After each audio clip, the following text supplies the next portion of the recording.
السلام علیکم۔ Novel Naml by نمرہ احمد کی یہ قسط نمبر 54 ہے۔ خفا اگرچہ ہمیشہ ہوئے مگر اب کے وہ برہمی ہے کہ ہم سے انہیں گلے بھی نہیں۔ وہ ہسپتال جہاں میری کا بچہ مبینہ طور پہ داخل تھا کافی شاپ سے 30-35 منٹ کی ڈرائیو پہ تھا۔ وہ اس سے ذرا دور ٹک ٹک سے اتر گیا تھا، نقشہ ذہن نشین کر کے نکلا تھا۔ سر پہ پی کیپ پہنے وہ محتاط نظروں سے اطراف کا جائزہ لیتا چل رہا تھا۔ ہسپتال پہاڑی پہ اونچائی کی طرف تھا۔ وہ سڑک کی بجائے دوسری طرف سے پہاڑی پہ چڑھنے لگا تھا۔ گو کہ وہ میری انجیو کے لیے فکر مند تھا مگر وہ محتاط بھی تھا۔ دور چائے کے باغات سے آتی سوندھی مہک نے سرسبز پہاڑوں کو مزید سحر انگیز بنا دیا تھا۔ کہیں کہیں بادل گرجنے اور بجلی چمکنے کی آوازیں بھی سنائی دیتی تھیں۔ ایسے میں وہ خاردار اور دشوار ڈھلان پہ اپنے جوگرز کی مدد سے چڑھتا جا رہا تھا۔ ذرا اونچائی پہ آ کر اسے ہسپتال کی عمارت دور سے دکھائی دینے لگی تھی۔ وہاں کچھ بھی غیر متوقع نہ لگتا تھا، معمول کا رش تھا، سب ٹھیک تھا۔ لیکن سعدی نے سر جھٹک دیا۔ اسے کامنی کی بات پہ عمل کرنا تھا۔ انسان کو انسان کے لیے خطرے مول لینے ہوتے ہیں۔ اگر وہ آج نہیں گیا تو ساری عمر پچھتائے گا، اور پہلے زندگی میں پچھتاوے کم تھے جو مزید بوجھ اٹھاتا۔ کامنی نے بھی تو اس کے لیے خطرہ مول لیا تھا نا۔ اور یکدم کسی نے جیسے ٹھنڈی ٹھار برف سعدی کی اوپر گرا دی۔ ایک خیال نے اسے منجمد کر دیا۔ وہ بالکل ٹھہر گیا۔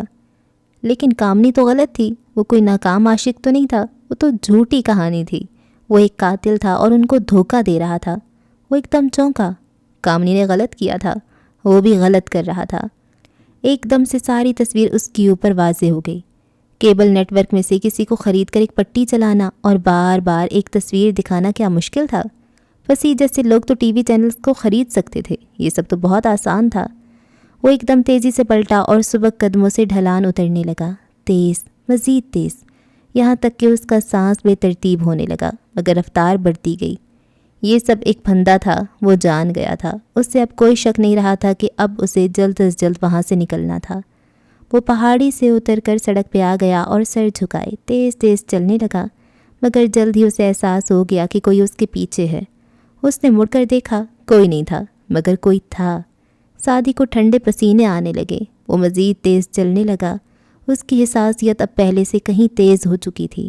کوئی اس کے عقب میں تھا، فاصلے سے اس کا پیچھا کر رہا تھا، مگر سعدی اس کو نہیں دیکھ پا رہا تھا۔ جلد ہی بازار کا رش والا حصہ شروع ہو گیا۔ وہ اب تیزی سے لوگوں کے درمیان راستہ بناتا قریباً بھاگنے لگا تھا، مگر کوئی مسلسل اس کے تعاقب میں تھا۔ سعدی یوسف کی چھٹی حس بار بار سرخ سگنل بجا رہی تھی اور اس کے سینے میں دھڑکتے دل کی رفتار بے قابو ہو رہی تھی۔ ایک گلی کا موڑ مڑ کر وہ ایک دم بھاگنے لگا، اندھا دھند۔ آگے پیچھے کے لوگوں کو ہاتھ سے پرے ہٹاتا وہ بے قابو تنفس اور سفید پڑے چہرے کے ساتھ دوڑتا جا رہا تھا۔ وہ دیکھ لیا گیا ہے، وہ پکڑ لیا گیا ہے، یہ خیال جان لیوا تھا۔ بازار کی حدود سے وہ نکلا تو ایک کالونی شروع ہو گئی، جیسے مری میں ہوتی ہے، اونچی نیچی ڈھلان والی سڑک۔ وہ بار بار مڑ کر پیچھے دیکھتا بھاگ رہا تھا۔ دفتن احساس ہوا کہ پیچھے اب کوئی نہیں ہے۔ وہ گلی میں تنہا تھا۔ شام ڈھلتی جا رہی تھی، مغرب کی نلاہٹ گہری ہو رہی تھی۔ ایسے میں وہ رک کر پیچھے دیکھنے لگا۔ اسٹریٹ میں سکون تھا، سکوت، سب ٹھیک تھا۔ سرخ علام بند ہو گیا تھا، اس کا تعاقب کار اب وہاں نہیں تھا۔ ایک گہری سانس لے کر وہ واپس مڑا تو کسی نے زور سے اس کے منہ پہ مکہ دے مارا۔ سعدی دوہرا ہو کر نیچے کو گرا، اس کا دماغ گھوم گیا تھا۔ پتریلی سڑک پہ ہاتھ رکھ کے اس نے سر اٹھانا چاہا۔ تعاقب کار کے جوگرز اسے صاف نظر آ رہے تھے، مگر اس سے پہلے کہ ووٹ پاتا اس شخص نے یکے بعد دیگرے بوٹ اور مکے سے 2-3 ضربیں رسید کیں۔ چند لمحوں کے لیے سعدی یوسف کا ذہن تاریکی میں ڈوب گیا۔ ہر شے، ہر احساس سن ہو کر رہ گیا، جیسے ساری دنیا ختم ہو گئی تھی، جیسے موت آن پہنچی تھی، اور وہ ایک بے حس و حرکت لاش بن چکا تھا۔ اسے اتنا احساس ہو رہا تھا کہ اس کی آنکھیں بند اور گردن ڈھلکی ہوئی ہے، اور کوئی اسے کندھوں سے پکڑ کر گھسیٹتا ہوا ایک طرف لے کر جا رہا ہے۔ رات گہری ہو رہی تھی، بارش کی بوندیں ٹپ ٹپ برس رہی تھیں۔ اس کی آنکھوں پہ بادلوں سے برستی نمی پڑی تو ذہن کی تاریکی چھٹنے لگی۔ تعاقب کار نے سعدی کو درختوں کے ایک جھونڈ سے گزار کر کچی زمین اور گھاس پہ ایک طرف لا پھینکا تھا۔ سامنے ایک جھیل تھی۔ گپ اندھیرے میں وہ جگہ کینڈی کے درجنوں جھیلوں کی طرح سنسان پڑی تھی۔ تکلیف کے باوجود سعدی نے جیب میں ہاتھ ڈالتے تیزی سے اٹھنا چاہا، مگر جیب خالی تھی۔ کیا تم اس پستول کو ڈھونڈ رہے ہو سعدی یوسف؟ وہ جو گھٹنوں کے بل زمین پہ ہتھیلیاں رکھے اٹھنے لگا تھا، اپنے سامنے اس کی پستول لہرانے پہ وہ بالکل ٹھہر گیا، منجمد ہو گیا، اور پھر اس نے شکست سے سر گرا دیا۔ اسی طرح زمین پہ گرے ہوئے، جھکے ہوئے گہرے گہرے سانس لیتا وہ گویا ڈھہ چکا تھا۔ وہ اس آواز کو پہچانتا تھا۔ تو کیا لگا تھا تمہیں؟ میرے ساتھ یہ گیمز کھیل کر تم چھپ جاؤ گے؟ تمہیں لگا میں تمہیں نہیں ڈھونڈ سکوں گا؟ غصے سے بولتے اس نے سعدی کے اس کندھے پہ بوٹ مارا جس پہ نوشروان نے گولی ماری تھی۔ درد کی ایک لہر اٹھی تھی جسے دبانے کو اس نے دانت پیستے ہوئے سر مزید نہوڑ دیا۔ تمہیں معلوم ہے میرے لیے کیبل نیٹ ورک پہ خبر چلانا کتنا آسان تھا؟ تمہیں واقعی لگا میں تمہیں تمہارے ہول سے نہیں نکال سکتا؟ وہ اس کے گرد طواف میں گھومتے ہوئے کہہ رہا تھا، اور بات ختم کر کے اس نے زور سے اس کی ٹانگ پہ بوٹ سے ٹھوکر ماری، بالکل وہاں جہاں شیرو نے گولی ماری تھی۔ سعدی گرا کر مزید دوہرا ہو گیا۔ بارش اسی طرح ہلکی ہلکی برس رہی تھی۔ پھر بھی مجھے لگا تم نہیں آؤ گے، مجھے اپنی تلاش میں مزید خوار کرو گے، مگر نہیں، میری این جی او اور اس کا بچہ تمہارے لیے سب سے زیادہ اہم ہے، ان کے لیے تم آئے۔ اور پھر اس کی کمر پہ بوٹ سے ٹھوکر ماری۔ وہ گھٹنوں کے بل زمین پہ بیٹھا تھا، اس ٹھوکر پہ درد سے مزید آگے کو جھک گیا، مگر اس نے کوئی مزاحمت نہیں کی، بس ہتھیلیوں سے زمین پہ رینگنے لگا۔ بمشکل چند قدم آگے بڑھ پایا کہ میں کتنا خوار ہوا تمہاری تلاش میں، اور تم یہاں کینڈی میں چھپے بیٹھے ہو۔ تمہیں واقعی لگا تم مجھ سے چھپ سکتے ہو؟ اس نے سعدی کو گردن سے پکڑ کر آگے کھینچا اور جھیل کے پانی میں اس کا چہرہ ڈبو دیا۔ سعدی وہ غصے سے بولتا جا رہا تھا، تمہیں لگا میں تمہارے پیچھے نہیں آؤں گا؟ تمہیں لگا تم یوں چھپ کر بیٹھ جاؤ گے اور سب صحیح ہو جائے گا؟ بزدل انسان! اسے زور کی ڈبکی دے کر اس نے اس کا سر نکالا اور چھوڑ کر سامنے جا کھڑا ہوا۔ سعدی نے کوئی مزاحمت نہیں کی، بس گیلا چہرہ اوپر کر کے آنکھیں موندے گہرے گہرے سانس لینے لگا۔ 8 ماہ میں نے قید میں سوچا۔ سعدی نے نیم غنودہ سی آنکھیں کھول کر نقاہت سے سامنے افق پہ ڈوبتے سورج کو دیکھ کر کہنا چاہا کہ وہ لمحہ کیا ہوگا جب ہم ملیں گے۔ مجھے لگا تھا آپ مجھے گلے سے لگائیں گے، مگر آپ تو مجھے مار رہے ہیں فارس ماموں۔ اور یہ کہنے کے ساتھ سعدی نے بھیگی آنکھوں کا رخ پھیرا اور اسے دیکھا جو اس کے سامنے کھڑا تھا، جھیل کی طرف پشت کیے اور سعدی کی طرف چہرہ کیے۔ وہ اس کے سامنے کھڑا تھا، جینز کی اوپر بھوری جیکٹ پہنے ہوئے تھا، بال اسی طرح چھوٹے تھے اور ماتھے پہ بل تھے۔ وہ اس کے سامنے کھڑا تھا، دونوں ہاتھ پہلوؤں پہ رکھے، وہ سنہری آنکھوں میں شدید غصہ لیے اس سے گھور رہا تھا۔ اندھیرے میں بھی اس کے چہرے کی برہمی صاف دکھائی دیتی تھی۔ وہ اس کے سامنے کھڑا تھا، تڑ تڑ برستی بارش اس کو بھگو رہی تھی، اس کے خفا چہرے پہ پانی کے قطرے لڑک رہے تھے۔ فارس غازی اس کے سامنے کھڑا تھا۔ کیوں؟ اس نے دکان سے فارس کا چہرہ دے کر دہرایا۔ اب کیوں مجھے مار رہے ہیں؟ اس بات پہ فارس مڑ گیا، سعدی کی طرف کمر کر لی اور پھر تیزی سے واپس گھوما اور زور کا مکہ سعدی کے جبڑے پہ دے مارا۔ کیونکہ تم اسی قابل ہو۔ یہ پہلی چوٹ تھی جو بری طرح سے لگی تھی۔ سعدی نے بے اختیار منہ پہ ہاتھ رکھے چہرہ جھکا دیا، شدید درد سے آنکھیں میچ لیں۔ پانی کے قطرے اس کے چہرے پہ مسلسل گر رہے تھے اور لبوں سے خون رسنے لگا تھا۔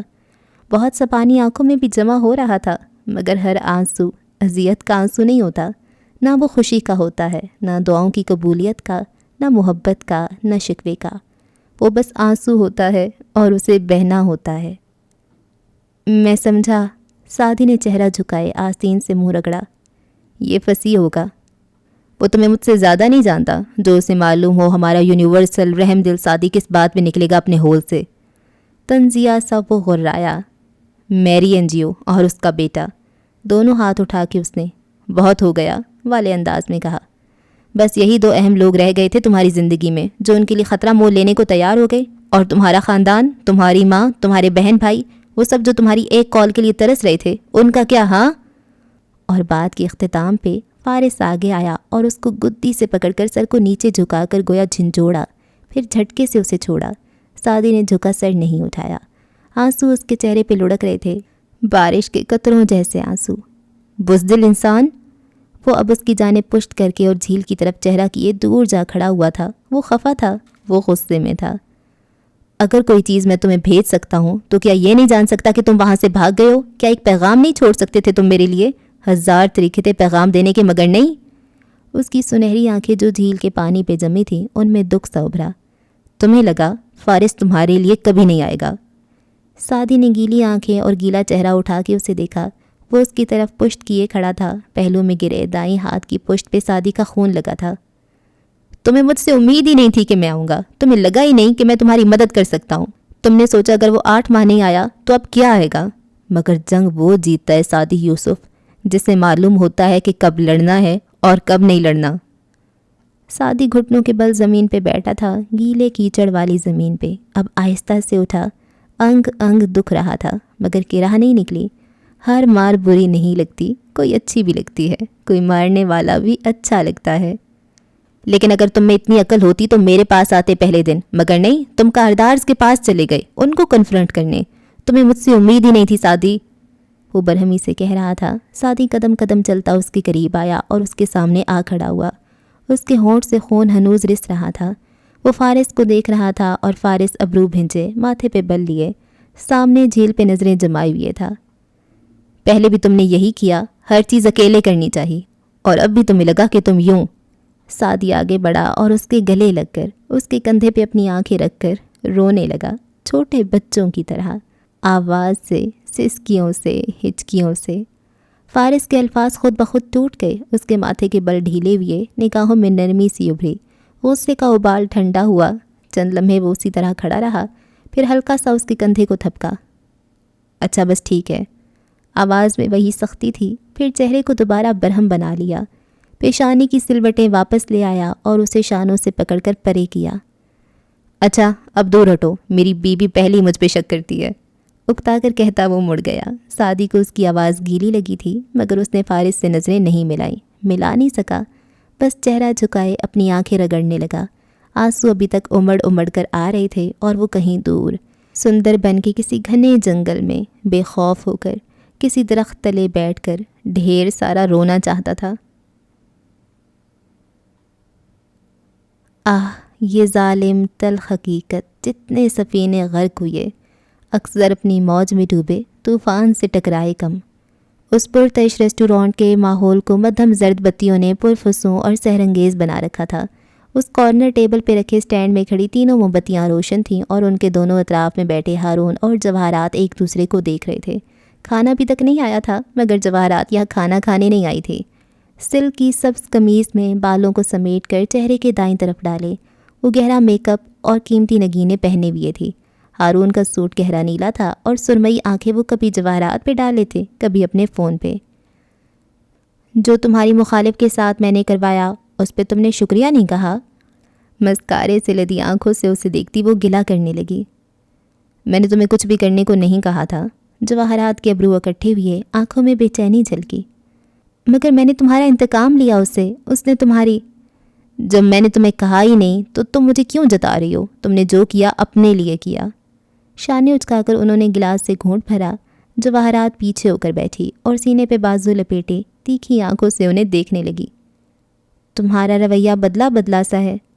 ہارون نے گلاس رکھ کر سنجیدہ چہرہ اس کی طرف موڑا۔ تمہارا بیٹا میرے گھر میں گھس کر مجھے یہ دھمکی دے کر جاتا ہے اور تم کہتی ہو کہ میرا رویہ بدل گیا ہے۔ جواہرات کے تاثر نرم پڑے، وہ ہلکا سا مسکرائی۔ میں اس کے لیے معذرت کر چکی ہوں۔ میں نے ہاشم کا ساتھ صرف اس لیے دیا تاکہ اس کو شک نہ ہو کہ سعدی کو مارنے کے لیے گارڈ کو ہم نے بھیجا تھا۔ ہم نے نہیں، تم نے بھیجا تھا۔ میں ان معاملوں میں شریک نہیں ہوں، صرف تمہارے لیے اپنے بندے پیش کر دیتا ہوں۔ انہوں نے سختی سے انگلی اٹھا کر تنبیہ کی۔ اچھا ٹھیک ہے، ہو گیا جو ہونا تھا۔ اس کا انداز بہلانے کا سا تھا، نرمی سے اس کے ہاتھ کو دبا کر بولی۔ اب وہ سب ماضی میں رہ گیا، کیوں نہ اب ہم مستقبل کی بات کریں؟ ہارون نے ایک نظر اس کے انگوٹھیوں سے مزین ہاتھ کو دیکھا جو ان کے ہاتھ پہ بہت لجاجت سے رکھا گیا تھا، پھر گہری سانس لے کر چہرے کی سلوٹیں ذرا کم کی۔ مستقبل، تمہارے ساتھ مستقبل گزارنے کے لیے مجھے تمہارا اعتماد کمانا تھا، جو تم بھیک میں بھی نہیں دیا کرتی۔ کیا تمہیں لگتا ہے تم نے ابھی تک میرا اعتماد نہیں کمایا؟ وہ مسکرا کر بولی تو ہارون ذرا سا مسکرائے۔ کیا میں نے کما لیا ہے؟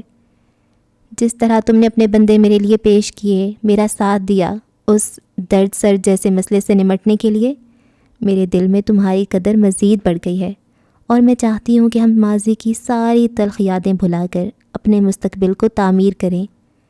زرد روشنیوں سے مزین پرفسوں ماحول میں وہ آس پاس لگی محفل سے بے نیاز، بے خبر آنکھیں ان کی آنکھوں پہ جمائی ہوئی تھی۔ میں چاہتی ہوں ہارون کہ میں اورنگزیب کے دیے سارے زخموں کو اپنے دل سے کھرچ کر تمہارے ساتھ زندگی کا ایک نیا باب شروع کروں. ہم دونوں ایک بن کر ایک ایمبیشن کے لیے جدوجہد کریں. دولت، طاقت، اپنی ہر شے کو اکٹھا کر لیں اور مل کر اپنے طبقے پہ حکمرانی کریں. اس کی آنکھوں میں چمک تھی. ہارون نے دلچسپی سے اسے دیکھا. اور تمہارے بیٹے؟ وہ کھلے ذہن کے ہیں، ان کو کوئی اعتراض نہیں ہوگا. ہمیں اس مہینے کوئی اناؤنسمنٹ کر دینی چاہیے تاکہ ہمارا حلقہ احباب میں سب کو پتہ چل جائے کہ میں. وہ جوش سے کہہ رہی تھی جب. اور میرا اعتماد؟ انہوں نے سکون سے اسے دیکھ کر پوچھا. ملکہ بولتے بولتے رکی. ہارون پہ جمی اس کی آنکھوں میں اچنبھا ابھرا. میرا اعتماد جواہرات، تم نے اسے کمایا ہے کیا؟ وہ یک ٹک اسے دیکھے گئی. وہ ٹھہر ٹھہر کر بول رہے تھے. جو عورت اپنے محبوب بیٹے سے جھوٹ بولے، وہ قیدی جس کو اس نے اپنی امان میں لے رکھا تھا اس کو مروانے کی سازش کرے، جو اپنے شوہر سے شادی کے دوران بھی اپنے کزن سے تعلق قائم رکھے. انکار مت کرنا کیونکہ بہت سے لوگ اس قصے سے بھی واقف ہیں. میں اس عورت پہ کیسے اعتبار کر سکتا ہوں؟ وہ بالکل پتھر ہوئی، بنا پلک جھپکے اسے دیکھے جا رہی تھی، گویا ریت کا مجسمہ ہو، ہاتھ لگانے سے ڈھہ جائے گی. تمہیں لگا تھا میں تمہیں اپنا لوں گا؟ وہ اس کے قریب جھکے اور اس کے کان میں سرگوشی کی. کیا تمہیں وہ وقت بھول گیا جب میں نے تمہیں پروپوز کیا تھا اور تم نے انکار کیا تھا؟ تم مجھے خود اس مقام تک لائی تھی جہاں آ کر میں تمہیں انگوٹھی پیش کر سکوں، اور پھر جب میں نے یہ کیا تو تم نے مجھے دھتکار دیا. اس کے کان کے قریب وہ دھیرے دھیرے کہہ رہے تھے اور وہ بالکل پتھر ہوئی سن رہی تھی. میں نے تمہارا ساتھ، تمہارا اعتماد کمانے کے لیے نہیں دیا، تم اس مقام تک لانے کے لیے دیا تھا جہاں تم مجھے انگوٹھی پیش کرو اور میں تمہیں دھتکار سکوں اور تمہارا احسان لوٹا سکوں. میں خوش ہوں کہ تم نے مجھے انکار کیا. تمہارے جیسی ذہنی مریض عورت کے ساتھ زندگی گزارتا تو شاید میں بھی اورنگزیب کی طرح قبر میں پڑا ہوتا. تمہیں لگا ہم دوست ہیں، مگر بیگم جواہرات کاردار. ان کی آواز سرگوشی سے بھی ہلکی تھی. میں تم سے نفرت کرتا ہوں اور بہت جلد بہت دلچسپی سے تمہاری اور تمہارے خاندان کی بربادی کا تماشا دیکھوں گا، کیونکہ تم نے میری سیاسی حریف کا اسکینڈل بنوا کر اسے اپنا دشمن تو بنایا ہی ہے، مگر اس کے علاوہ بھی تم اپنے ایسے دشمنوں سے ناواقف ہو جن میں تمہیں چت کر دینے کا ٹیلنٹ موجود ہے. جلد ہم تماشا دیکھیں گے لیڈی کاردار. کہنے کے ساتھ اس نے ہاتھ کو جھٹک کر اپنا ہاتھ اٹھایا اور کوٹ کا بٹن بند کرتے اٹھ گئے.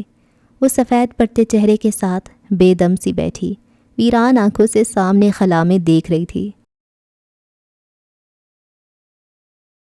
شاید خوشی کا دور بھی آ جائے اے عدم، غم بھی تو مل گئے ہیں تمنا کے بغیر. کینڈی میں بارش اب تھم چکی تھی. رات پوری طرح سیاہ ہو چکی تھی اور شہر کی بتیاں جل اٹھی تھیں، گویا دور دور تک ٹمٹماتے سنہری دیے بکھرے ہوں. ایسے میں پہاڑی کے اوپر ایک مندر سا بنا تھا جس کے باہر چوڑی اور طویل سیڑھیاں بنی تھیں. عبادت اور سیاحت کے لیے آئے لوگ سیڑھیاں چڑھ کر اوپر جا رہے تھے. کچھ کھڑے تصاویر بنوا رہے تھے. غرض ہر طرف گہما گہمی تھی. آخری سے اوپر سیڑھیوں پہ سادی بیٹھا تھا اور ٹیشو سے پھٹا ہوا جمے خون والا ہونٹ دبا رہا تھا. فارس چلتا ہوا آیا اور آئس پیک اور مرہم کا شاپر اس کی طرف پڑھایا. سوری اس کے لیے. اپنے ہونٹوں کی طرف اشارہ کر کے بتایا کہ وہ کس چوٹ کی بات کر رہا تھا. سادی نے جل کر اسے دیکھا اور رکھائی سے اس کے ہاتھ سے شاپر لیا. ہاں صرف اس کے لیے سوری، باقی جو 275 چوٹیں لگائیں ان کی تو خیر ہے، وہ تو آپ کے لیے لہو گرم رکھنے کے بہانے ہیں. بکواس نہ کرو، وہ خفقی سے سر جھٹک کر کہتا اس کے قریب سیڑھی پہ بیٹھا. سادی بڑبڑا کر اپنے ہونٹوں پہ آئس پیک رکھنے لگا. گرم گرم زخم کو ٹھنڈک ملی. اف. اور فارس گھٹنوں پہ بازو رکھے آگے کو ہو کر بیٹھا تھا. ایسے میں جب بولا تو آواز میں سختی کم تھی. کیسے ہو؟ سادی کے زخم پہ زور سے برف لگی تھی. اندر تک کچھ پگھل کر جمع تھا، جم کر پگھلا تھا. اس کی گردن کی گلٹی ڈوب کر ابھری. اس سوال کا جواب بہت طویل تھا اور اس کا جواب بہت مختصر تھا. زخمی ہوں، وہ سامنے دیکھتے ہوئے تلخی سے بولا تھا. بالوں کو کیا کیے؟ جو نظر آ رہے. کہا نا سوری، مجھے غصہ تھا تم پہ بہت. سادی نے بڑبڑا کر سر جھٹکا. فارس اسی طرح گردن موڑ کر اسے دیکھتا رہا سر سے پاؤں تک. کہاں رہ رہے ہو؟ ایک کافی شاپ ہے، اس کی مالکن کا اعتماد جیتا تو اس نے رہنے دیا مجھے. پھر نظروں کا زاویہ گھما کر فارس کو دیکھا. آپ نے کیسے ڈھونڈا مجھے؟ کینڈی کا کیسے پتہ چلا؟ حنین نے بتایا تھا. ندرت آپا کا اکاؤنٹ کھولتے تھے تم تو ان کو ای میل آ گئی کہ کینڈی سے کھل رہا اکاؤنٹ. میری ایک پرانی کولیگ تھی جس کے اریسٹ وارنٹ کی مخبری کرنے پہ مجھے سزا ملی تھی. وہ ایمبیسی میں ہوتی ہے. اس کا جاننے والا ایک نمونہ تھا. اس کے پاس گیا میں. اس نے تمہیں بہت ڈھونڈنے کی کوشش کی مگر بے سود. پھر میں نے اسے بولا کہ انعامی رقم کا آدھا دوں گا اسے. تمہارا پوسٹر ڈارک سائٹس پہ ہر جگہ گھوم رہا ہے, وہاں سے رقم وہ دیکھ چکا تھا, مگر اسے یقین تھا میں نے تمہیں ڈھونڈ کر گولی مار دینی ہے, اور واللہ دل میرا بھی یہی تھا. خیر, اس نے سر جھٹکا اور بتانے لگا, میں نے اس کو کہا کہ تمہیں باہر نکالنے کے لیے تمہاری مہربان طبیعت کو استعمال کرتے ہیں. سعدی خفگی سے کچھ بڑبڑایا تھا جو اگر فارس کے کانوں تک پہنچ جاتا تو اس کا دوسرا ہونٹ بھی پھٹ جانا تھا. ہم نے کیبل نیٹ ورک پہ خبر چلوائی, ذرا سا کام تھا, جانتا تھا تم نیوز ضرور دیکھتے رہو گے, اگر نیٹ استعمال کر سکتے ہو تو نیوز بھی دیکھ سکتے ہو, اور بس تم میری کے بیٹے کو بچانے فوراً آ گئے. ساتھ ہی برہمی سے اسے دیکھا. کمعقل. ساتھ ہی خاموشی سے برف کا پیک گال پہ رکھ کر دبانے لگا. فارس نے گہری سانس لی. پوچھا تو نہیں ہے تم نے, مگر پھر بھی بتا دیتا ہوں تمہارے گھر والے کیسے ہیں. فارس سامنے دیکھتے ہوئے ذرا نرمی سے کہنے لگا, تمہاری امی ٹھیک ہیں, صحت بھی ٹھیک ہے, ریسٹورانٹ جاتی ہیں, پہلے ہم انیکسی میں رہتے تھے, پھر میں نے وہ اس بوڑھی جادوگرنی کو بیچ دی اور ہم تمہارے پرانے گھر کے قریبی علاقے میں آ گئے. تمہارے بڑے ابا پہلے سے زیادہ نہیں لگتے ہیں, مگر اندر سے پہلے سے زیادہ مضبوط ہو گئے ہیں. اور زمر. سامنے ٹہلتے دیکھتے فارس کی سنہری آنکھوں میں کرچیاں سی ابھریں. زمر ہمیشہ کی طرح زمر ہے, مگر تمہارے لیے وہ بہت بہت کام کرتی ہے. حنین. سعدی نے اس نام پہ پہلو بدلا اور زور سے برف ہونٹ پہ دبائی. وقت کے ساتھ بہت مثبت ہوتی جا رہی ہے. زمر اور اس کی دوستی ہو گئی ہے. سیم بھی اب بہن سے نہیں لڑتا, دونوں اکثر ساتھ آتے جاتے ہیں. سیم کے اسکول میں. آپ کیسے ہیں؟ اس نے سنجیدگی سے فارس کو دیکھ کر بات کاٹی تو وہ ٹھہر گیا, منجمد ہوا, لاجواب ہوا. چہرہ موڑ کر سعدی پہ نظریں جمائیں. میں ہلکے سے کندھے اچکائے. ٹھیک ہوں. اور میں سعدی ہوں. وہ زخمی سا مسکرایا. پہلی بار وہ مسکرایا. کل بھی اپنے گھر والوں کی آنکھوں سے ان کے دل کا حال پڑھ لیتا تھا, آج بھی پڑھ سکتا ہوں. مجھے کیا ہونا ہے سعدی؟ آپ بھی زخمی ہیں. وہ اس کے چہرے کو دیکھتا گویا پڑھ کر بتا رہا تھا. اندر تک زخمی ہیں, فرسٹریٹڈ ہیں, کربے مسلسل میں ہیں, لوگوں سے خفا ہیں, دکھی ہیں, مگر جو اہداف آپ نے زندگی میں طے کر لیے ہیں ان کی طرف جانے کی تگ و دو میں لگے ہیں. مجھ سے مل کر آپ کے چہرے پہ خوشی بھی ہے اور سکون بھی, مگر کاملیت نہیں ہے کسی احساس میں. جیسے یہ آپ کا صرف پہلا ہدف تھا, آپ مجھے واپس لے جانا چاہتے ہیں اور پھر اپنے اگلے ہدف میں مصروف ہو جانا چاہتے ہیں. اب بھی آپ ذہن میں لائے عمل طے کر رہے ہیں, مگر یہ سب کر کے آپ اندر سے تھک چکے ہیں. اور شاید. اس نے آنکھیں چھوٹی کر کے فارس کی آنکھوں کو غور سے پڑھا. شاید مایوس بھی. فارس چند لمحے اسے دیکھتا رہا. اس کے چہرے پہ کوئی احساس نہ تھا اور اس کے چہرے پہ سارے احساس تھے. گردن کی گلٹی بھی ڈوب کر ابھری, آنکھوں میں بے بسی کے سائے تھے اور ان میں کہیں دور ٹمٹماتے دیے بھی تھے. وہ امید اور مایوسی کے درمیان کہیں معلق تھا. شاید اسے خود بھی معلوم نہ تھا کہ وہ کہاں کھو چکا ہے. سعدی. وہ اس کی آنکھوں میں آنکھیں ڈالے دھیرے سے بولا, ایک بات میں تمہیں نہیں بتا سکا, تمہاری غیر موجودگی میں تمہارے گھر میں ایک حادثہ ہوا ہے. سعدی ایک دم سیدھا ہو کر بیٹھا, آنکھوں میں بے یقینی اور خوف لیے اس نے بے قراری سے پوچھا, کیا ہوا ہے؟ تمہیں اپنا دل بڑا کر کے سننا ہوگا. جو خبر میں تمہیں دینے جا رہا ہوں وہ تمہیں اندر تک ہلا دے گی. تمہارے گھر کے ایک فرد نے بہت فاش غلطی کر دی ہے, جس کا خمیازہ اسے ساری زندگی بھگتنا پڑے گا. مجھے بتائیں کیا ہوا ہے؟ وہ تیزی سے بولا, دل لرز رہا تھا. حنین. فارس نے ہمدردی سے اسے دیکھتے دھیرے سے کہا, صداقت نے شادی کر لی ہے, وہ بھی ایک حسینہ سے. ایک لمحے کو سعدی بالکل ساکت سا اسے دیکھی گیا اور پھر وہ ہنس پڑا, دل کھول کر. گردن پیچھے پھینک کر وہ ہنستا جا رہا تھا. فارس بھی سر جھکائے ہنسنے لگا تھا. ارد گرد گزرتے لوگوں نے مڑ مڑ کر ان دونوں کو دیکھا تھا, جو دونوں بارش کے باعث ابھی گیلے کپڑوں میں بیٹھے تھے. کپڑوں پہ کیچڑ بھی لگا تھا اور پھر بھی وہ ہنستے جا رہے تھے. دفتن فارس کا فون بجا تو اس نے نکال کر دیکھا, پھر میسج پڑھ کر واپس جیب میں ڈال دیا. کون ہے؟ اسی نمونے کا میسج تھا. آبدار کا نمبر دیکھ کر اسے کہا تھا کہ اس کی لوکیشن پتہ کرو. وہ کہہ رہے کہ نمبر ابھی تک آن نہیں ہوا اور اپنے پیسے مانگ رہے. تو پیسے دیں گے آپ؟ سعدی نے حیرت سے پوچھا. میرے باپ کی فیکٹریاں لگی ہیں جو میں پیسے دوں گا, وہ بگڑ کر بولا. سعدی مسکرا دیا. تو اس سے کیا کہا؟ یہی کہ نہیں دیتا, بے شک پولیس کے پاس چلے جاؤ. اور وہ دونوں ہاتھ پہ ہاتھ مار کے ہنس دیے. پھر فارس اٹھ کھڑا ہوا. چلو آؤ سعدی, میں تمہیں کھانا کھلاتا ہوں. اس کا کندھا تھپک کر وہ بولا تھا. اف, اسی جگہ جہاں ٹھوکر ماری تھی. بہت شکریہ, جو پہلے کھلایا تھا اس سے میرا پیٹ بھر چکا ہے, وہ جل کر کہتا اٹھ کھڑا ہوا. فارس نے ہنس کر سر جھٹکا اور زینے اترنے لگا. اور یہ آبدار کا کیا قصہ ہے؟ پہلے اس کے ذریعے مجھے پیغام بھجواتے رہے, اب اس کو ڈھونڈ رہے ہیں. وہ کر کیا رہی ہے آپ کے ساتھ؟ مشکوک نظروں سے اسے دیکھتا وہ اس کے ساتھ زینے اتر رہا تھا۔ زیادہ میرا دماغ خراب نہ کرو ایسے مجھے دیکھ کر، بھتیجے تم اسی کے ہو آخر۔ وہ دونوں اب دور جا رہے تھے اور ان کی آوازیں مدھم ہوتی جا رہی تھیں۔ میرے قاتل کو پکارو کہ میں زندہ ہوں ابھی، پھر سے مقتل کو سنوارو کہ میں زندہ ہوں ابھی۔ صبح اپنے ساتھ ڈھیروں سرد ہوائیں لیے نمودار ہوئی تھی، دھند بڑھ گئی تھی، سورج چھپ گیا تھا۔ سبز بیلوں سے ڈھکے بنگلے کی کھڑکی سے اندر جھانکو تو ایک سنگل بیڈ رکھا تھا، اس پہ گلابی بیڈ کور بچھا تھا اور حنین اکڑوں بیٹھی، سر پہ دوپٹہ لیے فون کان پہ لگائے سن رہی تھی۔ ولی کلی ہمزۃ لمزہ آ رک کر سوچا، آنکھیں میچ کر، الذی جمع مالوں و عدہ۔ دوسری طرف میمونہ نے نرمی سے بتایا، یہ تمہاری کل بھی غلطی ہوئی تھی ہے نا؟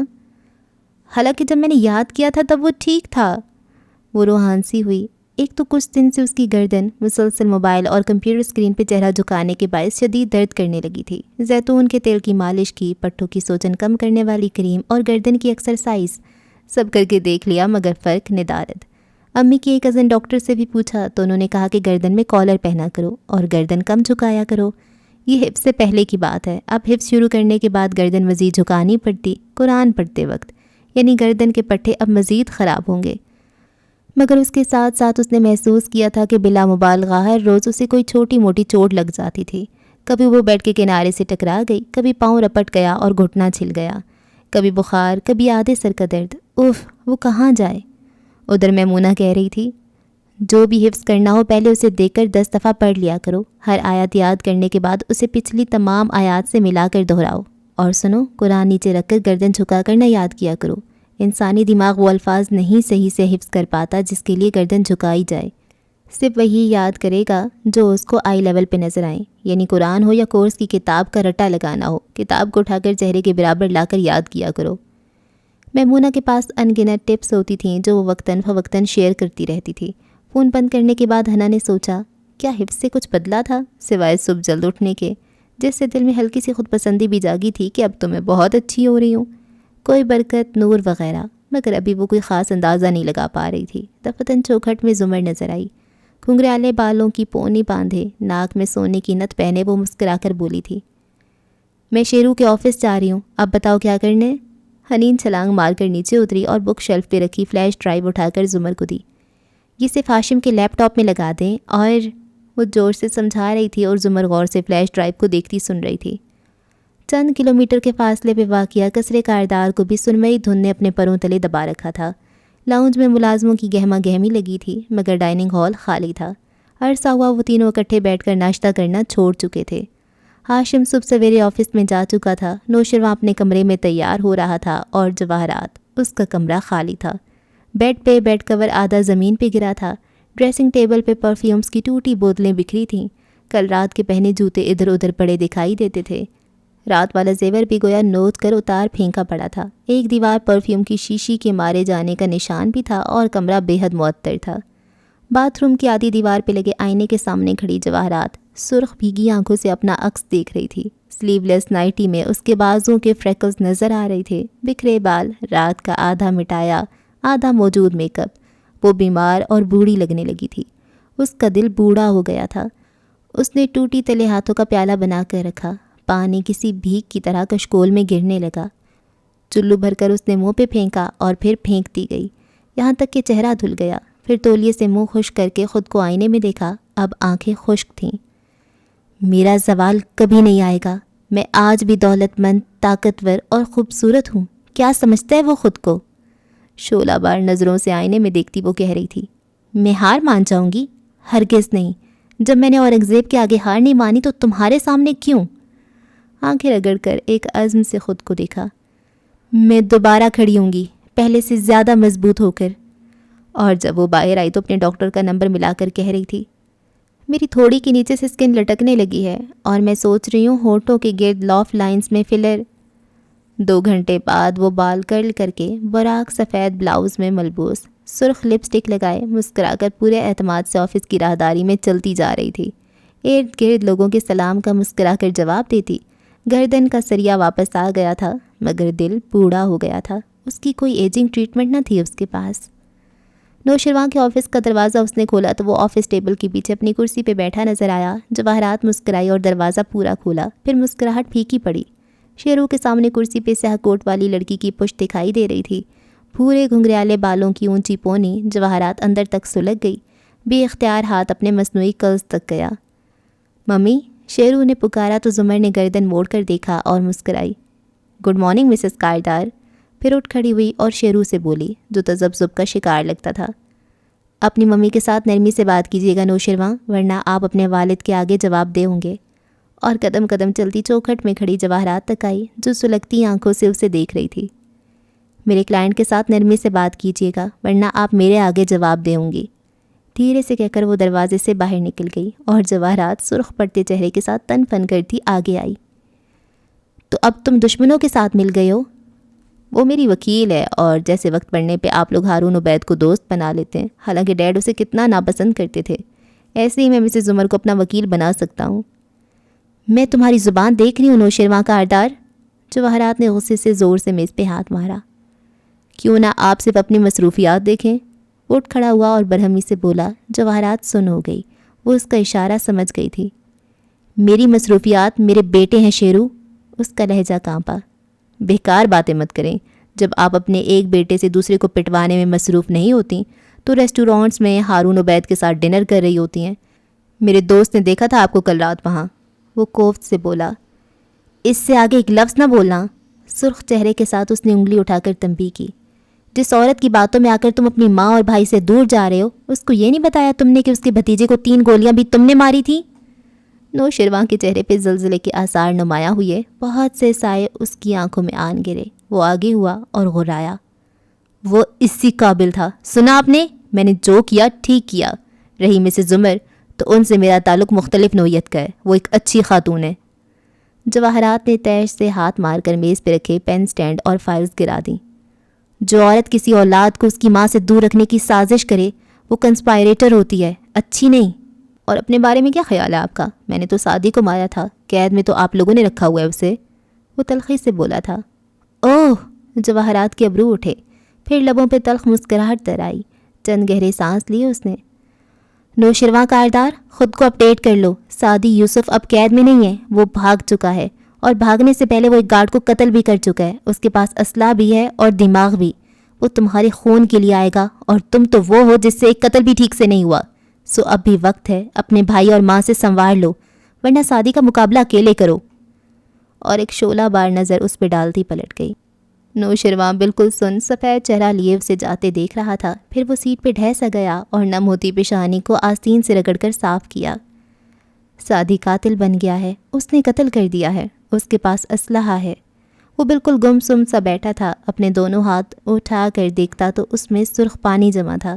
بے اختیار اسے ابکائی آئی، وہ تیزی سے ڈسٹ بن پہ جھکا، دل میں بہت سے آنسو بھی گرے تھے۔ گلٹ زیادہ شدید تھا یا صدمہ، ماپنے کا کوئی پیمانہ نہ تھا۔ نہ تجھ کو مات ہوئی نہ مجھ کو مات ہوئی، سو اب کے دونوں ہی چالیں بدل کے دیکھتے ہیں۔ جواہرات کو لفٹ کی طرف جاتے دیکھ کر زمر اٹھی اور ہاشم کے آفس کی طرف آئی۔ باہر بیٹھی سیکرٹری پریشانی کے عالم میں فون پہ لگی تھی۔ زمر نے اسے نظر انداز کر کے دروازہ کھولا۔ ہاشم اسی طرح بیٹھا کام کر رہا تھا۔ آہٹ پہ نظروں کا رخ پھیرا تو وہ ذرا چونکا۔ چوکھٹ میں گھنگریالے بالوں کی اونچی پونی والی زمر کھڑی تھی۔ مسکرا کر اس نے دروازے پہ دستک دی۔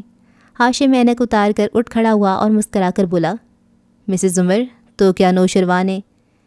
میں زمر کی حیثیت سے آئی ہوں، وکیل کی حیثیت سے نہیں۔ وہ قدم قدم چلتی آگے آئی اور میز سے ذرا فاصلے پہ ٹھہر گئی۔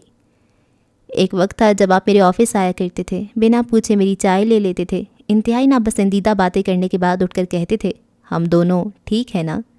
ہاشم ہلکا سا مسکرایا، نوسٹیلجیا۔ سو اب میں آپ سے پوچھنے آئی ہوں، کیا ہم ایک دوسرے کے ساتھ ٹھیک ہیں؟ اس پہ نگاہیں جمائے وہ نرمی سے پوچھ رہی تھی۔ ہاشم کرسی کی طرف اشارہ کرتا واپس بیٹھا اور مسکرا کر اس کا چہرہ دیکھا۔ آپ کو میرے بھائی نے اپروچ کیا اور آپ نے مجھے بتایا تک نہیں۔ آپ کو میری بھتیجے نے کالج بلایا تھا اور آپ نے بھی مجھے نہیں بتایا تھا۔ جیسے وہ اٹرنی کلائنٹ پریویلیج تھا، ویسے یہ بھی پریویلیج کا حصہ ہے۔ وہ کرسی پہ بیٹھی اور پرس اپنے پہلو میں رکھ دیا، ہاتھ پرس کی قریب ہی تھا، زپ کے اندر سامنے ہی وہ فلیش رکھی تھی۔ عذر قبول کیا، چائے لیں گے یا کافی؟ صرف یہ تسلی کہ آپ مجھے قصوروار نہیں ٹھہراتے شیرو اور اپنے معاملے پر۔ ہم بھائی ہیں مسز عمر، اور ہم کل کو پھر سے ٹھیک ہو جائیں گے، لیکن یہ بات مجھ سے چھپا کر، علیشہ کو بلا کر، میری پیٹھ کے پیچھے یہ سب کر کے آپ نے اپنی اچھائی کو داغدار کر دیا ہے۔ میں چھپا سکتا ہوں کیونکہ میں برا ہوں، لیکن آپ تو اچھی تھیں، اور جب اچھے لوگ برے کام کریں، برے نہ صحیح مشکوک کام کریں، گرے کام کریں، تو میرے جیسے برے لوگوں کا یقین بھی اچھائی سے اٹھ جاتا ہے۔ ہم اچھائی کے راستے پہ چلنے سے پہلے رک کر سوچنے لگتے ہیں۔ ٹیک لگا کر بیٹھا، مسکرا کر وہ کہہ رہا تھا۔ زمر نے گھٹنوں کے گرد دونوں ہاتھ ملا کر رکھے، اسی مسکراہٹ سے اسے دیکھا۔ اور برے لوگوں کا مسئلہ یہ ہے کہ وہ توبہ نہ کرنے اور اچھائی کی طرف نہ پلٹنے جیسی اپنی خالصاً اپنی کمزوریوں کے لیے بھی دوسروں کو قصوروار ٹھہراتے ہیں۔ ہاشم ہلکا سا ہنس دیا، اسے اس بات نے محظوظ کیا تھا، تائیدی انداز میں اس بات میں سر ہلایا۔ اوکے، اب ہم ٹھیک ہیں۔ اسی اثناء میں دروازہ کھلا اور بوکھلائی ہوئی حلیمہ اندر داخل ہوئی۔ سر آپ کا فون ہے اور دوسرا فون آپ نے ہیلڈ کر رکھا ہے، وہ پریشانی سے کہہ رہی تھی۔ زمر مڑ کر اسے دیکھنے لگی اور ہاشم ابرو بھینج کر ذرا آگے کو ہوا۔ آپ نے کالز فارورڈ کرنے سے بھی منع کیا تھا، مگر بری خبر ہے۔ کہنے کے ساتھ اس نے میز پہ پڑا ریموٹ اٹھایا اور مڑ کر دیوار پہ نصب LCD کی جانب اٹھا کر بٹن دبایا۔ اسکرین روشن ہوئی۔ حلیمہ نے 2-4 مزید بٹن دبائے اور ایک نیوز چینل سامنے نظر آیا۔ اس پہ چلتی پٹی دیکھ کر ہاشم بے اختیار اٹھا، چہرہ سفید پڑا، سہارے کے لیے میز کے کنارے کو مضبوطی سے تھاما۔ سر، کالز پہ کالز آ رہی ہیں، نیوز میں بھی آ گئے، ہمارے پاور پلانٹ کے مرکزی مشینری میں بلاسٹ ہوا ہے، بڑے پیمانے پہ ایکسپلوسیوز استعمال کیے گئے ہیں، تیل کو آگ لگ گئی ہے، اور اب یہ آگ تبھی بجھے گی جب ہمارا پلانٹ ناکارہ ہو چکا ہوگا۔ پاور پلانٹس میں بڑے بڑے فیول ٹینکس ہوتے ہیں، ان ٹینکس میں کئی ملین گیلن تیل محفوظ ہوتا ہے۔ اگر ایک ٹینک میں بھی دھماکہ ہو جائے تو اس سے پیدا ہونے والے فیومز اتنے زیادہ ہوتے ہیں کہ پورا پلانٹ تباہ ہو سکتا ہے۔ زمر بھی ساتھ ہی کھڑی ہوئی، وہ بار بار ہاشم کا چہرہ دیکھتی، پھر حلیمہ کو کہتی، بس کریں، خاموش ہو جائیں۔ پلانٹ اب نئے سرے سے سٹارٹ کرنا ہوگا، ایک بند ہوئے پلانٹ کو دوبارہ شروع کرنے کے لیے اربوں روپے مالیت کی ضرورت ہوتی ہے۔ او سر، میں تو… حلیمہ، زمر غصے سے اس کی طرف مڑی۔ Shut up! حلیمہ دم بخود اسے دیکھنے لگی، اب وہ ہاشم کی طرف گھومی۔ وہ اب تک ششتر کھڑا اسکرین پہ چلتے مناظر دیکھ رہا تھا۔ صرف 1 گھنٹے کے لیے وہ دنیا سے کٹ کر بیٹھا تھا اور یہ سب ہو گیا تھا۔ اس کا چہرہ سفید پڑ رہا تھا، ماتھے پہ پسینہ آ رہا تھا۔ وہ میز کے کنارے کو پکڑے 2 قدم آگے بڑھا، پھر فون اٹھایا۔ اس کا دماغ سائیں سائیں کر رہا تھا۔ فون رکھے ہاشم، زمر نے اسے ریسیور لے کر واپس رکھا، اور پلیز آرام سے بیٹھ جائیں، وہ فکر مندی سے بولی تھی۔ وارث غازی کی جھومتی ہوئی لاش، وہ اور زرتاشا ایک ریسٹورانٹ میں کھڑی تھیں۔ سعدی کے زخمی چہرے والے چہرے کی تصاویر، ہر شے پس منظر میں چلی گئی۔ اگر کچھ رہ گیا تو صرف ایک احساس، انسانیت۔ ہاشم نہیں بیٹھا، وہ شل سا کھڑا رہا، چہرہ جھکائے وقفے وقفے سے نفی میں سر ہلاتا۔ ہاشم، آپ بیٹھ جائیں، اس نے نرمی سے کہا۔ ہاشم نے سرخ ہوتی آنکھیں اٹھا کر اسے دیکھا۔ Get out! دروازے کی طرف ہاتھ بلند کیا۔ جائیں یہاں سے! حلیمہ جلدی سے باہر بھاگ گئی۔ زمر نے کچھ کہنے کے لیے لب کھولے، پھر بند کر دیے، پرس اٹھایا اور دروازے کی طرف بڑھ گئی۔ باہر نکل کر وہ چند قدم آگے گئی، پھر رکی، نفی میں سر ہلایا اور واپس ہاشم کے آفس کی طرف آئی۔ آفس خالی تھا، میز کے پیچھے اب ہاشم نہیں کھڑا تھا۔ زمر کی آنکھوں میں تحیر ابھرا، اور پھر وہ تیزی سے آگے آئی تو دیکھا وہ اپنی کرسی کے قریب فرش پہ گرا ہوا تھا۔ اس کا ہاتھ سینے کو مسل رہا تھا اور اس کی آنکھیں غنودہ سی بند ہو رہی تھیں۔ وہ تکلیف میں تھا، اس کا تنفس رک رہا تھا۔ ایمبولینس بلاؤ، گاڑی نکلواؤ، وہ چلا کر حلیمہ سے بولی تھی جو باہر کھڑی تھی۔ ہاشم کو ہارٹ اٹیک ہو رہا ہے، جلدی کرو، جاؤ! اور وہ پرس پھینکتی اس کی طرف بڑھی، جس کی سانس اکھڑ رہی تھی اور سینہ جکڑ رہا تھا۔ منزلیں تیرے علاوہ بھی ہیں، لیکن زندگی اور کسی راہ پہ چلنا ہی نہیں چاہتی۔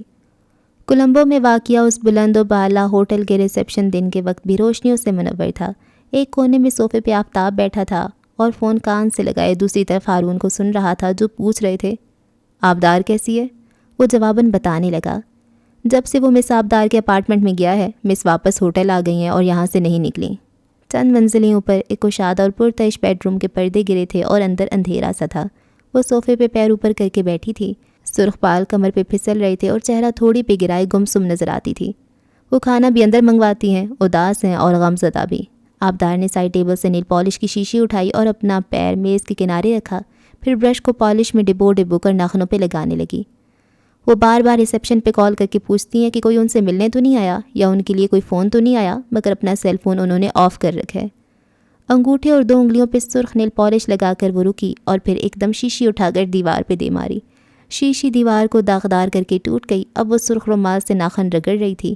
گیلی سوکھی پالش خلط ملط ہو گئی، کچھ مٹی کچھ انگلیوں پہ لگ گئی۔ مجھے وہ بیمار لگنے لگی ہیں سر، میرا خیال ہے آپ کو ان کے پاس ہونا چاہیے۔ وہ اب گھٹنوں پہ سر رکھ کر بچوں کی طرح پھوٹ پھوٹ کر رونے لگی تھی۔ مشورہ نہیں مانگا، رپورٹ مانگی ہے، دیتے رہو۔ ہارون نے کوفت سے کہہ کر فون بند کر دیا تھا۔ ادھر وہ ابھی تک روئے جا رہی تھی۔ لاکھ موجوں میں گھرا ہوں مگر ڈوبا تو نہیں، مجھ کو ساحل سے پکارو کہ میں زندہ ہوں ابھی۔ کینڈی کے سرسبز پہاڑوں نے روئی کے گالوں جیسے بادلوں کا تاج پہن رکھا تھا۔ صبح کی تازہ ہوا درختوں کے پتوں کے درمیان سے سرسراتی ہوئی گزر رہی تھی اور پہاڑی کو کاٹ کر بنے اس اوپن ایئر کیفے کے فوارے کے پانی سے کھیل رہی تھی۔ حوض میں گرتے پانی کی دھاروں میں دھنک کے ساتوں رنگ دکھائی دیتے تھے۔ فوارے سے نظر دائیں جانب کرو تو کونے کی ایک میز پہ فارس بیٹھا تھا۔ جھک کر کوہنیاں میز پہ رکھے وہ کافی کے مگ میں چمچ ہلا رہا تھا۔ دفتن اس نے نگاہ اٹھائی اور سامنے والی کرسی سنبھالتے سعدی کو دیکھا۔ وہ ابھی ابھی آیا تھا، جینز پہ سویٹر پہن رکھا تھا جس کی ہڈ گردن کے پیچھے گری تھی۔ مجھے آنے میں دیر ہو گئی، جہاں کام کرتا ہوں وہاں کی مالکن کو کل پوری شام غائب رہنے کی لمبی کہانی سنائی تھی۔ اب صبح دوبارہ جانے سے پہلے اسے مطمئن کرنا ضروری تھا۔ وہ فارس کو دیکھ کر مسکرا کر بولا۔ ہونٹ کا زخم پہلے سے بہتر تھا، البتہ سوجن زیادہ تھی۔ فارس نے آنکھیں چھوٹی کر کے غور سے اسے دیکھتے مگ لبوں سے لگایا۔ کیا کہا ہے اسے؟ کہاں جا رہے ہو؟ یہی کہ میری محبوبہ کینڈی میں آئی ہوئی ہے، اس سے چھپ کر ملنے جاتا ہوں، مسکرا کر تپانے والے انداز میں بولا۔ فارس نے سر جھٹکا۔ استغفر اللہ۔ سعدی اپنے لیے ناشتہ آرڈر کرنے لگا، پھر فارس کی طرف خوشگوار انداز میں گھوما۔ آپ کہاں ٹھہری ہوئی ہیں؟ فارس نے سنجیدگی سے مگ رکھا۔ یہ اہم نہیں ہے، اہم یہ ہے کہ میں اور تم آج واپس جا رہے ہیں۔ سعدی کے چہرے کی جوت بجھ گئی، مسکراہٹ غائب ہو گئی۔ کیا یہ اتنا آسان ہے؟ ابھی تک تمہارا دماغ درست نہیں ہوا، 2 ہاتھ اور لگاؤں؟ اچھا، آپ کے خیال میں مجھے کیا کرنا چاہیے؟ میرے ساتھ واپس چلو، ہاشم سے کہو کہ تم اس کے راز رکھو گے، ہم سب نارمل ایکٹ کریں گے، تم اپنے گھر والوں کے ساتھ رہو، اپنی جاب دوبارہ شروع کرو اور مجھے ہاشم سے تمہارا اور اپنا انتقام لینے دو۔ میرا مجرم ہاشم نہیں نوشرواں ہے، مجھے گولیاں نوشرواں نے ماری تھیں۔ ہاشم نے مجھے غائب کروایا تھا مگر مجھے گولیاں نوشرواں نے ماری تھیں۔ وہ ایک دم میز پہ ہاتھ مار کر تیزی سے بولا۔ فارس پہ گڑی آنکھیں سرخ ہوئیں۔ 8 ماہ، پورے 8 ماہ انہوں نے مجھے بند رکھا، ایک ایسی جگہ جہاں میں صورت سے بھی محروم تھا۔ 8 ماہ میں نے ہر صبح انتظار کیا کہ آپ آئیں گے، مگر آپ نہیں آئے۔ میں نے اپنے خاندان والوں کا انتظار کیا مگر کوئی نہیں آیا۔ آپ سب ہاشم کاردار کے ساتھ ایک میز پہ بیٹھ کے عید کا کھانا کھانے میں مصروف تھے، کوئی نہیں آیا میرے لیے۔ بولتے بولتے اس کا سانس پھول گیا تو فارس نے گہری سانس لی۔ مجھے جیل میں 2.5 سال ہو گئے تھے جب تم نے مجھ سے معافی مانگی تھی کہ تم میرے لیے پہلے اس طرح نہیں آئے جیسے اب آئے۔ کیا تمہیں الزام دیا تھا میں نے؟ نہیں، صرف اس لیے کہ تم نے مجھے قید میں نہیں ڈالا تھا، میں نے اپنے آپ کو قید میں ڈالا تھا۔ اوہ واو، اوکے، سو اب میں گلٹی پارٹی ہوں، ٹھیک ہے، فائن۔ اس نے دونوں ہاتھ اٹھا کر تلخی سے کہا۔ میں نے اپنے آپ کو خود قید میں ڈالا تھا، مجھے پہلے آپ کے پاس آنا چاہیے تھا مگر میں نہیں آیا، میں اکیلے سب کچھ کرنا چاہ رہا تھا، میں غلط تھا، فائن۔ مگر آپ تو سب جانتے تھے، یہ بھی کہ میں کہاں ہوں، کس کے پاس ہوں، تو آپ کیوں نہیں آئے میرے لیے؟ 8 ماہ پہلے کیوں نہیں آئے؟ کیونکہ تمہارے برعکس میں ایک بات جانتا ہوں کہ انسان اکیلا ان لوگوں کا مقابلہ نہیں کر سکتا۔ وہ بھی اتنی ہی درستی سے بولا تھا۔ میں بے فرض گولمبو آ بھی جاتا تو میرے پاس یہاں اتنے بندے، اتنا اسلحہ اور اتنے وسائل نہیں تھے کہ میں ان کے ہوٹل پہ حملہ کرتا اور تمہیں وہاں سے نکال لیتا۔ اگر میں ایسی کوئی کوشش کرتا بھی تو میرا ایک خاندان ہے سعدی یوسف، وہ کسی کو نہ چھوڑتے۔ جنگ شروع کرنے سے پہلے اسے جیتنا ہوتا ہے اور ہم یہ جنگ جیتنے کے قریب ہیں، ہم اسے جیت کر ہی شروع کریں گے۔ وہاں سے تمہیں صرف تم خود نکال سکتے ہو اور میں نے تمہیں نکلنے کا طریقہ بتایا تھا اور وہ طریقہ کارگر رہا۔ سعدی چند لمحے کے لیے کچھ بول نہیں سکا، صدمے سے اسے دیکھتا رہا۔ کارگر؟ ہر گزرتا دن میری گردن میں پھندا کستا رہا، میں اندر سے مرتا گیا اور اب آزاد ہو کر بھی آزاد نہیں ہو پایا، اور آپ کہتے ہیں کہ وہ کارگر رہا؟ مجھے ہاشم کو شک نہیں ڈلوانا تھا، ہاشم کو اپنی طرف سے مطمئن رکھنا تھا۔ مگر کیوں؟ کیا کر لیتا ہاشم کاردار؟ زیادہ سے زیادہ کیا ہو جاتا؟ فارس نے افسوس سے اسے دیکھا۔ تمہیں اندازہ ہی نہیں ہے کہ جب اسے پتہ چلے گا تو وہ کیا کرے گا۔ وہ کچھ بھی نہیں کر سکتا، اس کو ڈاج کرنے کے 2000 طریقے میں جانتا ہوں۔ بہرحال میں واپس نہیں جا رہا، ابھی نہیں۔ اور وہ رخ موڑ کر دوسری طرف دیکھنے لگا۔ فارس نے طویل سانس لبوں سے خارج کی۔ مگر کیوں؟ کیا تم اپنے گھر والوں سے ملنا نہیں چاہتے؟ سعدی نے نظریں چرائیں۔ مجھے تیاری کرنی ہے، ابھی میں تیار نہیں ہوں۔ فارس ایک دم بالکل ٹھہر گیا، آنکھوں میں اچھمبا ابھرا۔ کس چیز کی تیاری؟ میں نے کہا نا تمہارے انتقام میں لوں گا۔ سعدی نے نظروں کا رخ اس کی طرف موڑا۔ اب ان میں صرف سنجیدگی تھی۔ مجھے انتقام نہیں چاہیے ماموں، یہی فرق ہے آپ میں اور مجھ میں، مجھے انصاف چاہیے۔ تم کیا کرنا چاہتے ہو؟ فارس ایک دم الرٹ سا ہو کر بیٹھا۔ سعدی نے نظریں جھکائیں، پھر آنکھیں بند کیں۔ اس کے بعد اس نے گردن کڑائی، آنکھیں کھولیں اور ان میں سر تاثر لیے فارس کو دیکھا۔ سرکار بنام نوشرواں کاردار۔ فارس کی ساری دنیا ایک دم سناٹے میں آ گئی۔ وہ بالکل شل سا سعدی کو دیکھے گیا، پھر اس نے نفی میں گردن ہلائی۔ نہیں، کبھی نہیں سعدی۔ وہ تیزی سے آگے ہوا۔ تم ایسا کچھ نہیں کرو گے۔ تمہیں انتقام چاہیے تو ہم لیں گے انتقام، مگر مجھے انتقام نہیں چاہیے۔ وہ جواباً غرایا تھا۔ مجھے انصاف چاہیے۔ تمہیں انصاف کا مطلب بھی پتہ ہے؟ سعدی، وہ ہمارے خاندان کی عورتوں اور بوڑھوں کو کورٹ میں گھسیٹیں گے، ہم سب تباہ ہو جائیں گے۔ زمر، حنین، تم خود۔ پاکستان میں انصاف نام کی کوئی چیز نہیں ہے سعدی، اور اب ہم میں سے کوئی معصوم نہیں رہا۔ ہاں، ہم میں سے کوئی معصوم نہیں رہا، مگر ہر مجرم گنہگار نہیں ہوتا، اور یہ جج کرنا میرا یا آپ کا کام نہیں ہے، یہ ایک آفیسر آف لا جج کرے گا۔ یہ فیصلہ ایک جج کرے گا کہ کون قاتل ہے، کون دھوکے باز، کون جھوٹا ہے اور کون گنہگار۔ میں ہر رات اپنی ٹوٹی امید کو اس ایک خیال سے جوڑتا تھا، لازم ہے کہ میں بھی دیکھوں گا۔ سرکار بنام نوشرواں کاردار۔ اس کی آنکھیں بھیگ چکی تھیں، مگر ان میں برف ہوئے پہاڑوں جیسی سختی تھی۔ فارس چند لمحے اسے دیکھتا رہا۔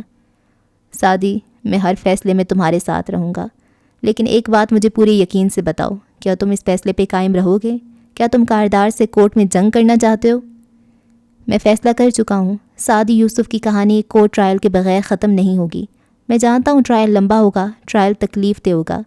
مجھ سے اور کاردار سے جڑے ہر شخص کو عدالت کے کٹہرے میں آ کر قرآن پہ ہاتھ رکھ کر سچ بولنے کا حلف اٹھانا ہوگا۔ میرے خاندان کی عورتوں پہ بھری کچہری میں کیچڑ اچھالا جائے گا، ہمیں ذلیل اور رسوا کیا جائے گا۔ میں سب جانتا ہوں، مگر میں فیصلہ کر چکا ہوں۔ مجھے سرکار بنام نوشرواں کاردار چاہیے ہے۔ فارس نے اس کی بات مکمل ہونے کا انتظار نہیں کیا۔ وہ والیٹ سے چند نوٹ نکالتا اٹھ کھڑا ہوا اور ان کو گلاس تلے رکھا۔ تمہارا نیا پاسپورٹ تمہیں 2 دن کے اندر مل جائے گا۔ یہ تمہارے آف شور بینک اکاؤنٹ کی ساری تفصیلات ہیں۔ جیکٹ کی اندرونی جیب سے چند کاغذات نکال کے سامنے رکھے۔ مجھ سے کیسے کانٹیکٹ کرنا ہے تمہیں معلوم ہے، پیسے چاہیے ہوں تو بتانا، میں آج رات تک واپس چلا جاؤں گا۔ سعدی کا دل ایک دم ویران سا ہو گیا۔ اس نے یاسیت سے اسے دیکھا۔ بس آپ جا رہے ہیں؟ اب رکنے کا فائدہ نہیں ہے، تم نے غلط فیصلہ کیا سعدی، اور میں اس میں تمہارا ساتھ دوں گا، لیکن تمہیں ابھی تک اندازہ نہیں ہے کہ ہاشم کیا کرے گا جب اس پہ حقیقت کھلے گی۔ مجھے اندازہ ہے، اور مجھے تیاری کرنی ہے، مجھے اپنے خاندان کی حفاظت کرنی ہے۔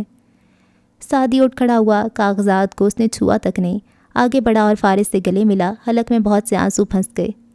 ہاں ٹھیک ہے، اب دور ہٹو، سنجیدگی سے کہہ کر اسے پرے ہٹایا۔ سعدی نے نم آنکھوں سے مسکرا کر اسے دیکھا۔ مجھے خوشی ہے کہ زمر نے ابھی تک آپ کو زہر نہیں دیا، ویسے وہ آپ کے ساتھ ٹھیک ہے اب؟ اٹس کمپلیکیٹڈ، وہ گہری سانس لے کر بولا تھا۔ اور یہ آبدار کا کیا چکر ہے؟ اس کی نمبر کی اتنی فکر کیوں ہے آپ کو؟ یوسف خاندان کے لڑکے نے آنکھوں میں شک بھرے فارس غازی کو دیکھا تھا۔ اس نے احسان کیے مجھ پہ اور میں اس کو ڈاج کر کے گیا تھا۔ وہ جذباتی سی لڑکی ہے، مجھے فکر ہے کہ کچھ کر نہ دے، اس لیے اس کی طرف دھیان لگا رہتا ہے۔ خبر تو رکھنی پڑتی ہے۔ خیر تم 1-2 دن میں واپس آ جانا، زیادہ مت ٹھہرنا، میں اب چلتا ہوں۔ اس کا کندھا ہلکے سے تھپک کر وہ کہہ رہا تھا اب کہ وہ جلدی میں لگتا تھا، اسے واپس جانا تھا جلد از جلد۔ اے دل، تجھے دشمن کی بھی پہچان کہاں ہے، تو حلقہ یارہ میں بھی محتاط رہا کر۔ ہسپتال کے پرائیویٹ وارڈ کا وہ پرتعش کمرہ پھولوں کی مہک سے معطر تھا۔ اندر بیڈ پہ ہاشم تکیوں کے سہارے لیٹا نظر آ رہا تھا۔ آنکھیں بند تھیں اور ہسپتال والی شرٹ پہن رکھی تھی۔ زمر نے دروازے پہ دستک دی تو اس نے آنکھیں کھولیں، پھر نکاہت سے مسکرایا۔ ساتھ کھڑے ڈاکٹر نے بھی اسے دیکھا۔ آئیے، وہ مسکراتی ہوئی آگے آئی اور قریبی کاؤچ کے کنارے بیٹھ گئی۔ تھینک یو میرے آپ کو نکال دینے کے باوجود دوبارہ واپس آنے کے لیے، وہ نرمی سے بولا تھا۔ نو پرابلم، میں نہ بھی آتی تو کوئی اور آ جاتا۔ یہ ہارٹ اٹیک نہیں تھا، صرف انزائٹی اٹیک تھا، چونکہ اس کی سمٹمز دل کے دورے جیسی ہوتی ہیں تو میں سمجھی۔ خیر مبارک ہو، آپ کا دل بالکل محفوظ اور توانا ہے۔ وہ ہلکا سا ہنس دیا، پھر خاموش ہو گیا۔ ماحول میں عجیب سا تناؤ در آیا۔ ڈاکٹر باہر گیا تو ہاشم نے کہا، زمر کیا آپ میرا ایک کام کریں گی؟ زمر نے گہری سانس لی۔ جی کہیے۔ ایک ڈرافٹ تیار کروانا ہے، اگر آپ نوٹ پیڈ پہ لکھتی جائیں تو، اور پلیز مجھے کام سے باز رہنے کو نہ کہیے گا۔ شور، آپ بتائیں۔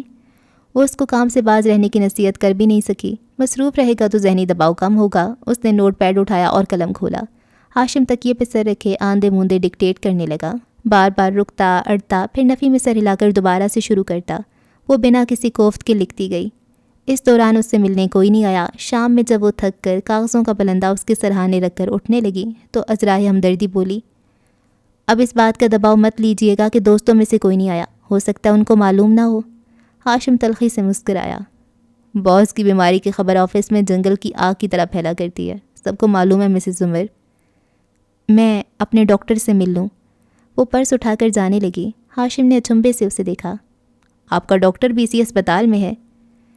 یہ آپ کا پسندیدہ اسپتال ہے ہاشم، اور میری سرجری کے وقت مسز کاردار نے ہی یہ اسپتال ریکمینڈ کیا تھا۔ کیا آپ بھول گئے؟ ہاشم نے محض سر ہلا دیا۔ وہ یہ معاملات ممی کے لیے چھوڑ دیا کرتا تھا، سو اس کو ان کی خبر نہ تھی۔ زمر چند منٹ کی مسافت پہ واقعی اپنے ڈاکٹر کے کمرے تک آئی تو وہ اندر نہیں تھے۔ اس دن کے بعد سے بس ان سے فون پہ بات ہوئی تھی۔ انہوں نے اسے نئی رپورٹ کے حوصلہ افزا ہونے کا بتایا تھا، مزید کچھ نہیں۔ اس نے باہر ریسیپشن والے لڑکے سے پوچھا، ڈاکٹر قاسم کہاں ہیں؟ وہ بے اختیار تعجب سے اس کا چہرہ تکنے لگا۔ آپ کو نہیں معلوم؟ نہیں، کیا ہوا؟ زندگی میں اتنے حادثے دیکھے تھے کہ بغیر کسی فکر مندی کے سکون سے بولی، ان کا بہت برا ایکسیڈنٹ ہوا ہے، بہت چوٹیں آئی ہیں، وہ ایک دوسرے ہاسپٹل میں داخل ہیں، پسلیاں ٹوٹی ہیں، جبڑے کی ہڈی بھی۔ اور وہ ہمدردی سے سنتی گئی، پھر آگے بڑھ گئی۔ اب دوسروں کے غم کوئی ایسا اثر نہیں کرتے تھے۔ تو آپ نے فائلز کاپی نہیں کی؟ حنین کے سامنے جب رات گئے وہ آ کر بیٹھی تو ساری کتھا سن کر اس نے خفگی سے پوچھا تھا، حنین تمہارے خیال میں اتنی چال باز عورت ہوں کہ وہ آدمی زمین پہ گرا ہوگا، اپنے سینے کو تکلیف سے مسل رہا ہوگا اور مجھے فائلز کی فکر ہوگی؟ اس نے سکون سے پوچھا تھا۔ انزائٹی اٹیک ہی تھا نا، مر تو نہیں گیا وہ؟ آپ نے اتنا اچھا موقع ضائع کر دیا۔ میرے اس موقع کا فائدہ اٹھانے کے بعد مجھ میں اور اس میں کیا فرق رہ جائے گا؟ ہاں بالکل، ہم تباہ ہو جائیں گے، مگر چلو ہم ان سے بہتر تو ہوں گے، حنین تن سے بولی تھی۔ زمر چپ رہی۔ خیر، آپ کو پتہ ہے سعدی بھائی اپنے قرآن والے گروپ میں دوبارہ سے آ گئے۔ وہ بوجھل ماحول کو ہلکا بناتی ہوئی ٹیب کھول کے اس کے سامنے کر کے دکھانے لگی۔ زمر کے تاثرات بدلے، وہ تیزی سے آگے ہوئی، پھر اسکرین پہ ہاتھ رکھا، آنکھوں کے کنارے نم ہوئے۔ وہ سورہ النمل پہ تدبر کرتا ہے، مگر کرتے کرتے اب رک گیا ہے آدھی سورت کے بیچ۔ احتیاط سے اس کے تاثرات دے کر کہنے لگی، آپ بھی اچھا بولتی ہیں بھائی کی طرح، آپ کو چاہیے کہ اس کی ادھوری صورت مکمل کر دیں، کچھ لکھ دیں، شاید اسے ضرورت ہو۔ زمر سر جھٹک کر اٹھ گئی۔ مجھے کام ہے بہت۔ اس سے نظریں ملائے بغیر وہ باہر نکل گئی اور حنین گہری سانس لے کر رہ گئی۔ اچھا جی، اس ایپیسوڈ کو یہاں پہ اینڈ کرتے ہیں۔ اور فائنلی شکر ہے سعدی کو فارس نے ڈھونڈ لیا ہے، فارس کو سعدی نے، ہاں دونوں نے ایک دوسرے کو ڈھونڈ لیا ہے، شکر ہے۔ اور اچھا وہ فارس تھا وہ جو اس بندے کو کہہ رہا تھا کہ یہ والی نا خبر چلاؤ کیبل پہ، مجھے لگا تھا وہ فصیح ہوگا، پر فصیح تھوڑی نہ جانتا ہے سعدی کو، ہے نا؟ شکر ہے اور کیا ہوا ہے؟ اور واپس کیوں نہیں آ رہا وہ؟ اسے تیاری کرنی ہے، لیکن وہ جو تمہارا کامنی کا ابا ہے وہ بتا دے گا نا فصیح کو، وہ تو جا بھی رہا ہے کہ خود میں جا کے کولمبو میں اس کو جا کے بتاؤں گا، پھر کیا کرو گے؟ کم از کم اس جگہ کو چھوڑ دو۔ یہ جو تم نے بیگ میں اپنے گنز اور یہ 2-3 پاسپورٹ اور یہ پوسٹر لگا کے گھوم رہے ہو نا، یہ تو کم از کم نہ لے کے آتے، حد ہو گئی۔ اور اب کیا کرے گا؟ یہ نہ ہو کہ فارس جائے پیچھے سے اس کو فصیح پکڑ لے۔ کیوں پریشان کرتے ہو یار؟ سعدی اپنے ماموں کے ساتھ رہو نا، نہ پریشان کرو۔ اور وہ اپنے گھر والوں سے اس کی بات ہو جاتی تو مزہ آ جاتا، فارس اپنے فون سے اگر بات کروا دیتا سعدی کی تو وہ سین بڑا اچھا تھا جب حنین کو پتہ چل گیا تھا کہ بھائی ابھی ہے، وہ کینڈی میں ہے، اور جب فارس سعدی کو ملتا ہے تو ایک بڑا ہی ایموشنل سا وہ سین تھا۔ اور آبدار پریشان ہے جواہرات کے ساتھ تو خیر بہت بری ہوئی ہے، سچی میں بہت بری کی ہے۔ اس عمر میں بندہ دھوکہ کھا جائے، قسم سے شرم سے بندہ ڈوب جائے، اس عمر میں بندہ کٹوائے، آئے اللہ۔ بیچاری ہر جگہ سے مایوس ہوئی ہے تو کہتی ہے کہ میں بھی اب موو آن کروں گی۔ تو گرین تھی نا اس کی سلک کی لمبی قمیض بیچاری، تو اس کے ساتھ بہت برا ہوا ہے۔ اور ہارون بھی برا ہی ہے، لیکن ٹھیک ہے، صحیح ہے، وہ اتنے غلط کام تو کرتا ہے لیکن اب ویسا بھی نہیں ہے نا کاردار کے جتنا وہ برا نہیں ہے۔ اور آبدار ہاں ٹھیک ہے، اور فارس وہ بھی ٹھیک ہے۔ زمر اچھا، اس نے پھر ہاشم کی ہیلپ کی ہے، اچھی بچی ہے، اور اسے ابھی نوشرواں کا پتہ نہیں ہے نا۔ اور جی ہوتی ہے اگلی ایپیسوڈ میں ملاقات، رکھیں دعاؤں میں یاد۔ اللہ حافظ۔